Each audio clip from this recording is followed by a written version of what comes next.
Halo semuanya, jadi pada video kali ini aku bakal bahas soal simulasi KSN IPA pada tingkat kabupaten untuk jenjang SMP. Nah, seperti yang kalian ketahui, simulasi KSN IPA pada jenjang SMP ini sudah dilaksanakan pada 29 April kemarin, sedangkan untuk pelaksanaan KSNK-nya sendiri itu akan dilaksanakan pada tanggal 16-17 Mei 2023.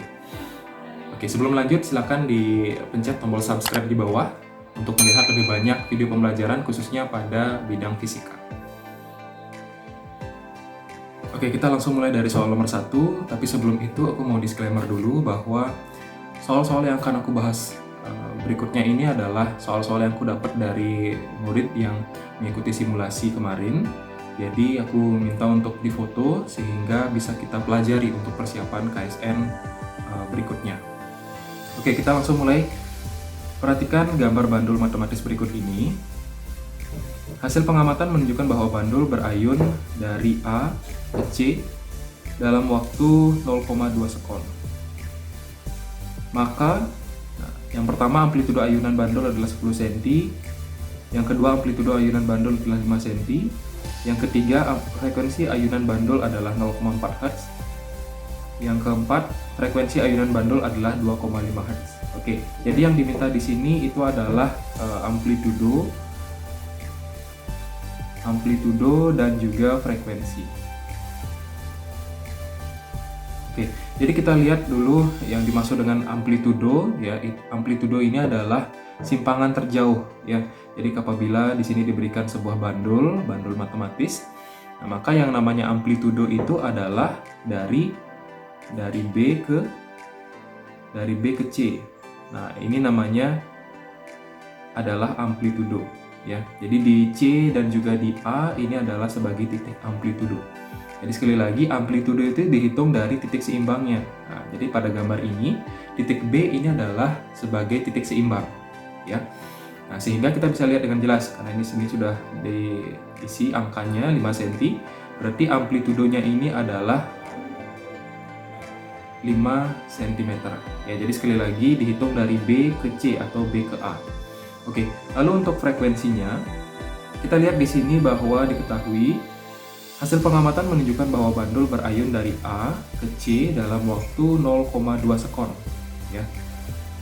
Jadi dari A ke C itu adalah 0,2 sekon. Nah, berarti kita lihat rumus frekuensi itu adalah F sama dengan N dibagi T. Jadi banyaknya getaran yang dilakukan dibagi waktu yang diperlukan. Jadi dari A ke C itu adalah setengah kali getaran kan. Jadi dari A ke C itu adalah setengah kali getaran. Berarti kita tulis di sini 0,5 dibagi 0,2. 0,5 dibagi 0,2. Nah, ini sama seperti 5 dibagi 2 ya. Jadi sama-sama kali 10. 0,5 kali 10 hasilnya 5, 0,2 dikali 10 hasilnya 2. Nah, jadi ini untuk mempermudah saja. Sehingga 5 dibagi 2 itu hasilnya adalah 2,5 Hz. Nah, sehingga jawaban yang tepat itu adalah yang nomor 4 dan nomor 2. Oke, berarti yang benar itu adalah amplitudo ayunan bandul adalah 5 cm dan frekuensi ayunan bandul adalah 2,5 Hz. Oke, berikutnya kita lanjutkan ke soal nomor 2. Sebuah benda bergerak lurus dengan kecepatan bergantung pada waktu dengan gambar sebagai berikut. Manakah pernyataan berikut yang benar? Yang pertama, benda bergerak dalam arah yang tetap. Yang kedua, benda bergerak diperlambat, diam sesaat, dan berbalik arah dipercepat. Yang ketiga, arah gaya berubah pada detik kedua. Dan yang keempat, besar gaya yang bekerja tidak berubah. Oke, jadi kita coba lihat lagi dari soalnya. Sebuah benda bergerak lurus. Diketahui di sini adalah benda yang bergerak pada lintasan yang lurus dengan kecepatan bergantung pada waktu. Oke, diberikan suatu grafik ya. Jadi dari grafik ini kita bisa ketahui bahwa jenis geraknya ini adalah berupa GLBB ya. Nah, kenapa GLBB? Karena kecepatannya itu berubah. Nah, jadi bisa diperhatikan bahwa kecepatannya itu berubah dari yang awalnya -1 terus menjadi 0 lalu kemudian menjadi 1 ya. Jadi ini bukan GLB ya, karena GLB itu kecepatannya konstan. Oke, berikutnya kita akan cek ya. Nah, kita akan buat grafik ini dalam bentuk benda yang melalui berbagai waktu dan berbagai kecepatan. Nah, kita anggap di sini adalah kondisi awal benda ya. Posisi awal benda ini adalah ketika T0 sama dengan 0 sekon, ini adalah detik awal gitu. Nah, pada saat kondisi awal kecepatannya itu adalah 1 meter per sekon. Nah, jadi perlu diperhatikan bahwa tanda negatif ini menunjukkan arahnya yang berlawanan gitu. Arahnya yang berbeda. Nah, kita anggap arah yang berlawanan itu arahnya ke kiri ya. Nah, jadi kita anggap ke kiri. Jadi boleh diasumsikan ke kanan ataupun ke kiri. Yang penting nanti ketika positif itu berlawanan gitu. Jadi kalau negatifnya adalah ke kiri, positifnya berarti ke kanan. Ataupun kalau negatifnya ke kanan, nah negatifnya ke kanan, positifnya itu bisa dianggap ke kiri gitu. Oke. Jadi di sini akan menggunakan tanda negatif itu arahnya ke kiri. Berarti ini bendanya ini bergerak ke kiri sehingga posisinya sekarang ada di sini. Ini berada pada waktu T sama dengan 2 sekon dengan kecepatan sebesar 0 meter per sekon. Ya. Nah, terus setelah tiba di sini, nah ini berbalik arah nih. Jadi yang semula ke kiri jadinya ke kanan karena ini udah positif lagi ya. Positif. Jadi bergerak ke sini lagi. Sehingga benda dari sini benda bergerak ke sini sejauh selama 2 detik ya, dari detik kedua ke detik keempat, sehingga posisi benda sekarang ada di sini. Nah, jadi ini adalah V2 4 sekon dan V akhirnya itu V2 nya itu adalah 1 meter per sekon. Oke, sekarang kita cermati pernyataan yang pertama. Benda bergerak dalam arah yang tetap. Nah, tentu saja ini adalah salah ya, karena benda itu bergerak pertama itu ke kiri, terus ke kanan. Jadi maksudnya arah tetap ini kalau udah ke kanan berarti ke kanan aja gerakannya gitu. Kalau udah ke kiri gitu. Nah, tapi dalam hal ini bendanya itu bergerak bolak-balik ya. Jadi pertama ke kiri dulu, baru ke kanan, atau ke kanan dulu, baru ke kiri gitu. Berikutnya nomor 2, benda bergerak diperlambat, diam sesaat, dan berbalik arah dipercepat. Oke, kita lihat. Jadi dari kecepatannya 1 meter per sekon ya, dari kondisi awalnya pada T0 sama dengan 0, itu kecepatannya adalah 1 meter per sekon.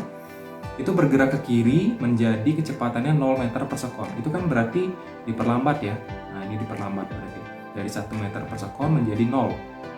Nah, terus berikutnya karena kecepatannya 0 meter per sekon, berarti pada detik kedua ini kan kondisinya diam sesaat dia. Nah, kondisi kecepatan sama dengan 0 berarti diam sesaat. Terus berikutnya berbalik arah dipercepat. Ya, jadi dari semula ada di sini ke kiri, terus ke kanan lagi. Itu kan berarti berbalik arah ya. Berbalik arah dipercepat. Ya, dipercepat. Dan jadi dari kecepatannya 0 meter per sekon menjadi 1 meter per sekon gitu. Berarti dipercepat dia. Nah, sehingga ini pernyataan yang benar. Terus yang ketiga, arah gaya berubah pada detik kedua. Iya, ini benar juga ya. Karena yang sebelumnya arah gayanya itu ke kiri, mungkin ditarik ke kiri dari posisi awal, ditarik ke kiri ya. Nah, terus pada detik kedua itu ditarik ke kanan lagi, berbalik arah. Nah, gitu. Terus yang keempat, besar gaya yang bekerja tidak berubah. Besar gaya yang bekerja itu tidak berubah. Iya, benar ya. Jadi ini adalah pernyataan yang benar. Jadi ke kiri ditarik dengan besar gaya yang sama. Nah, kenapa bilang sama? Karena kita lihat persamaan gaya itu kan massa dikali percepatan ya. Massa dikali percepatan. Jadi karena ini benda yang sama, berarti otomatis massanya ini sama untuk kedua kondisi. Jadi bergerak ke kiri, kanan itu massanya sama. Dan juga percepatannya ini sama. Ya, jadi kalian bisa perhatikan. Mungkin kita bisa hitung dulu ya. Untuk A1 itu dari detik ke 0 ke detik pertama. Ingat, rumus percepatan itu adalah delta V per delta T. Jadi bisa kita lihat 0 kurang 1,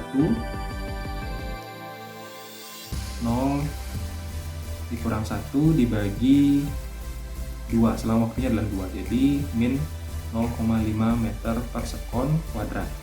Nah, ini untuk percepatan yang pertama. Yang kedua sama juga delta V per delta T, yakni kecepatan akhirnya itu adalah 1, kecepatan awalnya itu adalah 0, berarti 1 kurang 0. dibagi 2 juga ya, karena waktunya itu dari 2 sekon ke 4 sekon, sama dengan 0,5 meter per sekon. Nah, kita lihat percepatannya itu besarnya sama ya, besarnya sama, jadi sama-sama 0,5 meter per sekon kuadrat. Tanda negatif di sini itu menunjukkan arahnya saja yang berlawanan ya, sehingga besar gayanya itu tidak berubah. Oke, jadi yang pernyataan keempat ini juga benar. Jadi yang benar itu adalah nomor 2, 3, dan 4. Oke, berikutnya kita lanjutkan ke soal nomor 3. Daya 500 watt selama 2 sekon diberikan pada sebuah benda bermassa 5 kg, sehingga benda tersebut bergerak lurus dari diam pada permukaan datar dan licin. Manakah pernyataan berikut yang benar? Yang pertama, kelajuan benda pada akhir pemberian daya 20 meter per sekon. Yang kedua, benda menerima energi sebesar 250 joule. Yang ketiga, setelah pemberian daya selesai, benda menempuh jarak 40 meter selama 2 detik. Dan yang keempat, setelah pemberian daya selesai, energi kinetik benda bertambah secara tetap. Oke, jadi ini adalah materi usaha dan energi ya. Jadi, mungkin kita gambarkan terlebih dahulu. Jadi, pada kondisi awal, ada sebuah benda yang memiliki massa 5 kg, lalu diberikan daya sebesar 500 watt selama 2 detik, sama dengan 2 sekon. Sehingga benda tersebut bergerak lurus, bergerak lurus dari diam. Berarti kondisi awal bendanya itu adalah diam dengan V0 sama dengan 0, gitu berarti ya. Manakah pernyataan berikut yang benar? Oke, nanti kita akan cek satu persatu mulai dari nomor 1 sampai dengan 4, yang manakah yang benar gitu ya. Oke, jadi ketika suatu benda diberikan sebuah daya, maka nanti bendanya ini akan mengalami perubahan posisi, ya berpindah dia. Berpindah menjadi memiliki kecepatan tertentu, anggap V1 gitu ya.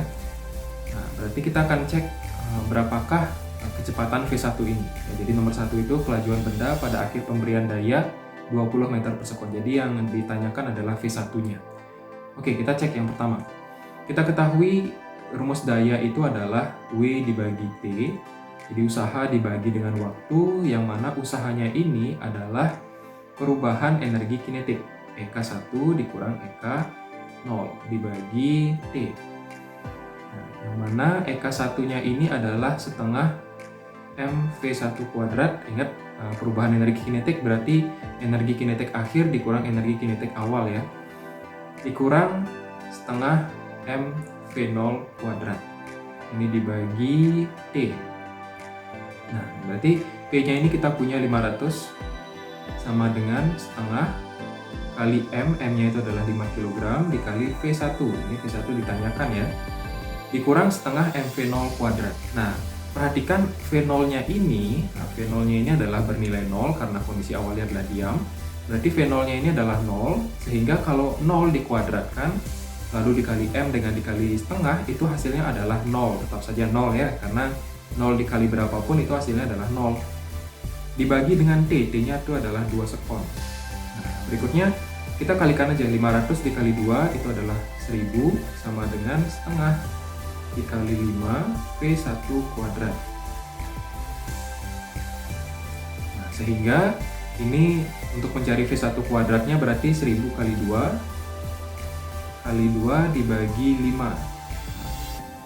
Ini adalah V1 kuadrat, sehingga V1 kuadratnya kita peroleh 1000 dikali 2 itu 2000 dibagi 5 itu adalah 400. Sehingga V1-nya itu adalah akar dari 400, yaitu V1 sama dengan 20 meter per sekon. Oke, kita lihat V1-nya, yang mana V1 itu adalah kelajuan benda pada akhir pemberian daya. Ini adalah 20 meter per sekon. Berarti pernyataan nomor 1 ini benar ya. Ini benar. Nah, terus berikutnya benda menerima energi sebesar 250 joule. Nah, benda menerima energi berarti bisa kita lihat dari perubahan energi kinetiknya ya. Karena energi kinetik awalnya itu adalah 0 ya, berarti kita lihat EK1 kurang EK0 setengah mV1 kuadrat dikurang. Nah, kenapa bisa bilang energi kinetik awalnya itu adalah 0? Karena kondisi awalnya itu masih diam. Jadi kalau benda diam, Ya, kalau benda diam berarti dia tidak memiliki energi kinetik. Gitu. Jadi ini 0. Sehingga setengah kali 5 kali 20 ya, yang kita peroleh barusan. Nah, ini kita hitung setengah dikali 5 dikali 400. Nah, berarti hasilnya adalah delta EK sama dengan, nah ini 5 kali 400 itu adalah 2000 ya. 2000 dibagi 2 itu adalah 1000 Joule. Nah, berarti energi yang diterima itu adalah sebesar 1000 Joule seharusnya. Tapi di sini 250 Joule, berarti ini salah. Oke, berikutnya kita cek yang ketiga. Setelah pemberian daya selesai, benda menempuh jarak 40 meter selama 2 detik. Oke. Jadi kondisi awalnya itu kan bendanya diam ya. Ini kondisi awal, bendanya diam. Lalu benda diberikan daya 500 watt sehingga bergerak. Sehingga memiliki kecepatan V1 tadi kita peroleh sebesar 20 meter per sekon. Nah, tapi apa yang terjadi ketika dayanya itu sudah habis diberikan, setelah selesai diberikan daya? Nah, maka karena di sini dikatakan bahwa permukaannya itu datar dan licin, artinya tidak ada gesekan yang bekerja. Berarti setelah pemberian daya selesai, bendanya ini akan terus bergerak dengan kecepatan yang konstan dia jadinya. Ya, jadi terus bergerak ke kanan dengan kecepatan 20 meter per sekon. Ya, sehingga di sini berlaku. Nah, di sini dalam hal ini akan berlaku konsep GLB. Ya, yang mana untuk mencari jaraknya S itu sama dengan V dikali T. Ya, jadi kita akan cek benar nggak pada jarak 40 meter per sekon benda itu menempuh jarak 40 meter selama 2 detik. Nah, kita akan cek. Jadi V-nya itu adalah 20 dikali T. T-nya itu katanya selama 2 detik. Nah, berarti ini adalah 40. Nah, berarti ini benar ya. Yang ketiga ini benar berarti. Nah, ternyata dengan kecepatan 20 meter per sekon dalam waktu 2 detik benda menempuh jarak 40 meter. Oke. Terus yang keempat, setelah pemberian daya selesai, energi kinetik benda bertambah secara tetap. Nah, ini salah ya, dia itu nggak akan bertambah. Jadi setelah pemberian daya selesai, jadi yang semula energi kinetiknya ini adalah 0, EK sama dengan 0, terus di sini EK-nya itu tadi kita peroleh adalah 1000 ya. Nah, ini 1000. Nah, tapi setelah pemberian daya, energi kinetiknya ini, kecepatan dia itu kan tetap dia, konstan dia selama sebesar 20 meter per sekon. Nah, kalau kecepatannya konstan, begitupun dengan energi kinetiknya. Nah, energi kinetik yang dimiliki juga akan konstan dia, 1000 Joule. Nah, jadi dia tidak akan bertambah secara tetap. Dia tidak akan bertambah, tapi energi kinetiknya itu konstan saja. Oke, sehingga pernyataan yang benar dari soal nomor 3 ini adalah nomor 1 dan 3.